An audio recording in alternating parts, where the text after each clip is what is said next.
Tati pergi merantau ke luar negeri demi mencari kehidupan yang lebih baik. Tapi takdir justru berkata lain.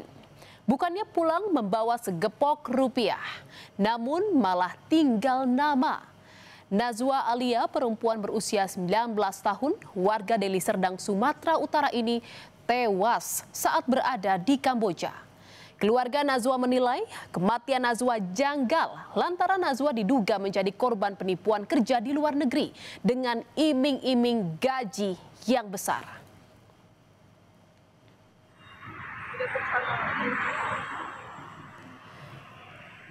Saudara, foto Nazwa Alia bersama keluarga kini menjadi penawar luka bagi Laniari ketika rasa rindu pada putri kesayangannya datang.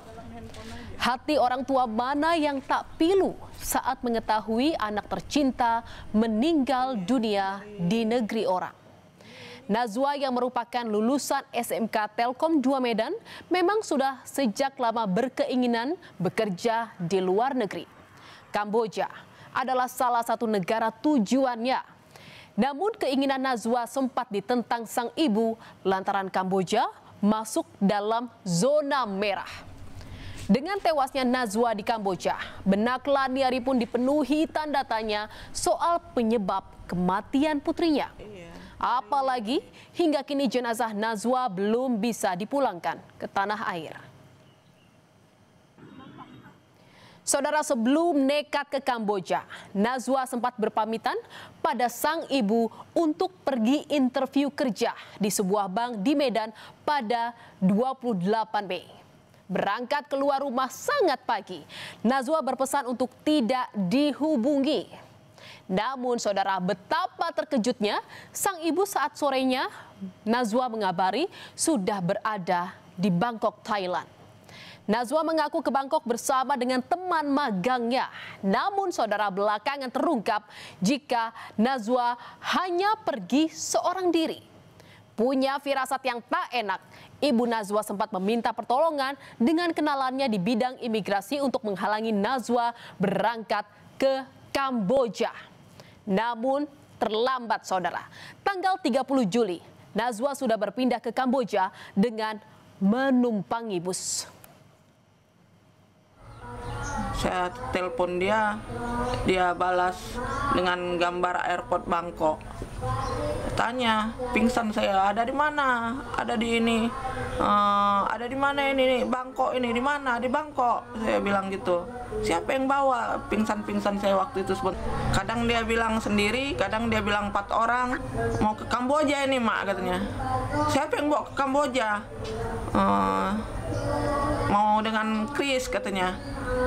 Chris ini warga negara England yang saya kenal di Malaysia. Bos saya itu berusaha menghambat dia, tapi terlepas juga anak saya sampai ke Kamboja. Saudara, kepergian sang anak yang mendadak ke Kamboja menimbulkan tanda tanya besar di benak Laniari. Saat itu Laniari mendengar sang anak hendak ke Kamboja dengan pria berkewarganegaraan Inggris bernama Chris. Chris ini bukan orang asing bagi Laniari. Ia sempat mengenal Chris saat bekerja di Malaysia. Mendengar sang anak pergi bersama Chris membuat Laniari bertanya-tanya dari mana sang anak mengenal Chris. Dan apakah benar sosok yang bersama sang anak di Kamboja adalah Chris atau orang lain? Dan saudara, di tengah keresahan sang ibu memikirkan nasib putrinya yang berada di Kamboja, kabar yang paling ditakutkan itu pun datang. Di mana pada tanggal 7 Agustus, Laniari mendapat kabar dari KBRI di Phnom Penh jika Nazwa sedang sakit dan dirawat intensif di rumah sakit di Kamboja. Kondisinya makin memburuk hingga koma pada 11 Agustus dan pada 12 Agustus keluarga baru mendapatkan kabar Nazwa telah meninggal dunia. Kabar ini pun semakin membuat Laniari terpukul. Apalagi jenazah Nazwa masih tertahan di Kamboja karena menunggu dibawa ke tanah air dengan biaya sebesar $8.500. Merasa tak mampu mengeluarkan biaya ini, Laniari meminta bantuan pemerintah untuk membawa jenazah anaknya pulang ke tanah air. Dia ini pun misterius ya, nggak tahu siapa yang bawa, siapa yang ini. Nggak mungkin dia pergi sendiri kan. Dari airport itu macam mana dia boleh lepas, boleh apa semua. Karena saya nggak mampu membiayai yang mereka minta. Saya minta bantuan macam mana supaya jenazah anak saya bisa dipulangkan secepatnya lah.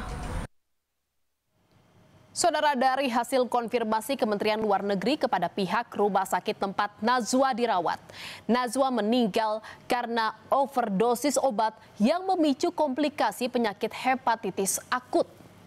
Terkait kasus Nazwa ini, Kementerian Luar Negeri mengaku sudah mendapat pengaduan dari keluarga Nazwa pada bulan Mei atau saat Nazwa pergi diam-diam ke luar negeri. Kemlu saat itu berupaya memediasi antara Nazwa dengan keluarga. Namun Nazwa enggan dimediasi dan meminta Kemenlu menghargai keputusannya. Saudara, melalui keterangan tertulis pada Kompas TV, Direktur Perlindungan WNI Judah Nugraha menyatakan saat melakukan klarifikasi dengan Nazwa melalui panggilan video, Nazwa mengaku pergi bersama seorang warga negara Inggris yang merupakan kenalan keluarga. Selama di Kamboja, Nazwa tidak bekerja. Berdasarkan asesmen, Nazwa dalam kondisi baik, memiliki kebebasan bergerak serta tidak menerima ancaman maupun kekerasan yang mengarah pada TPPO. Nazwa meninggal akibat overdosis obat yang menyebabkan komplikasi dan hepatitis akut.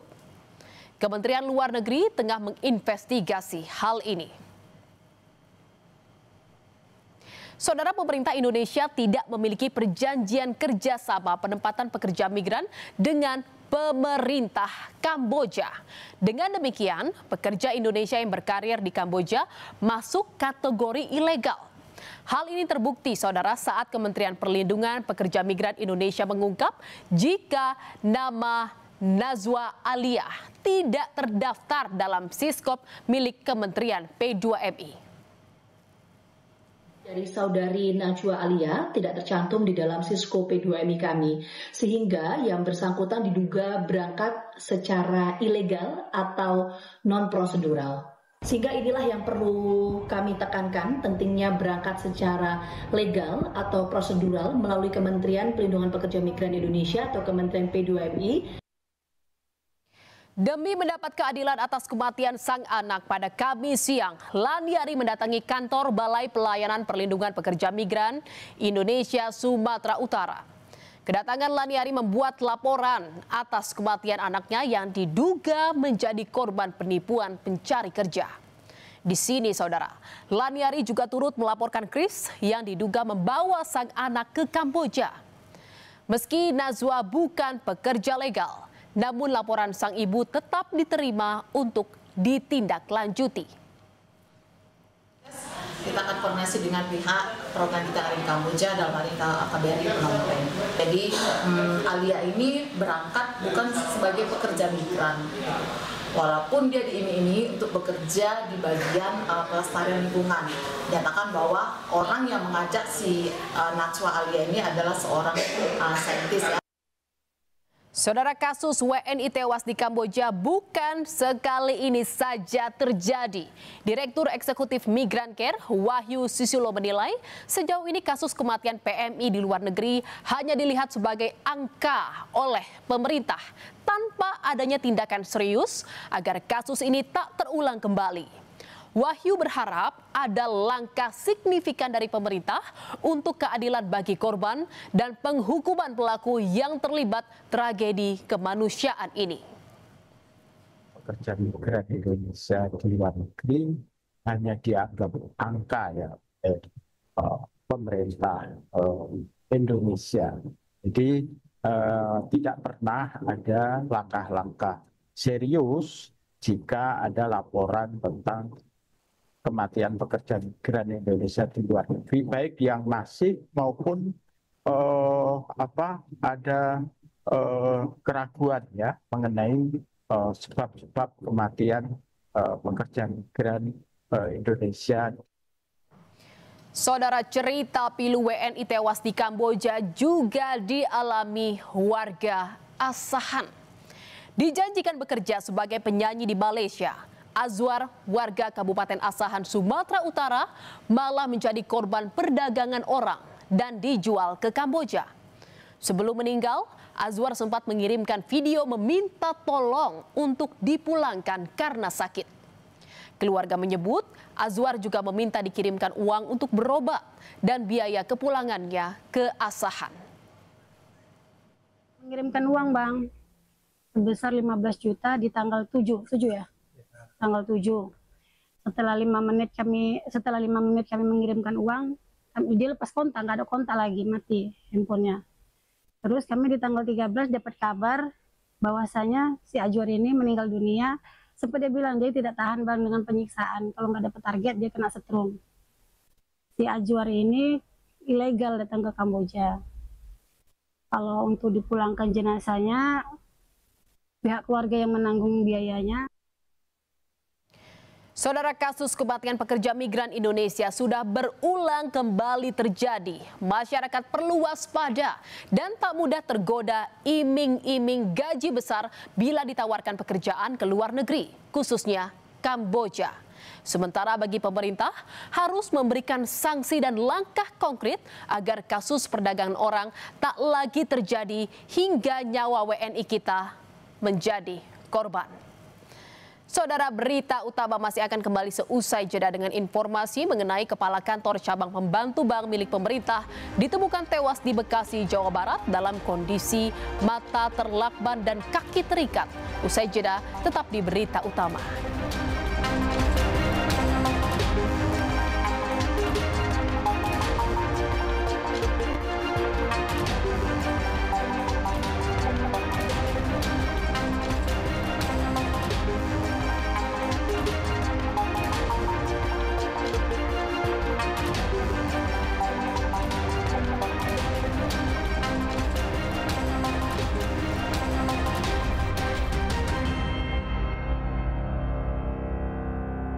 Sesaat lagi Anda akan menyaksikan Kompas Update yang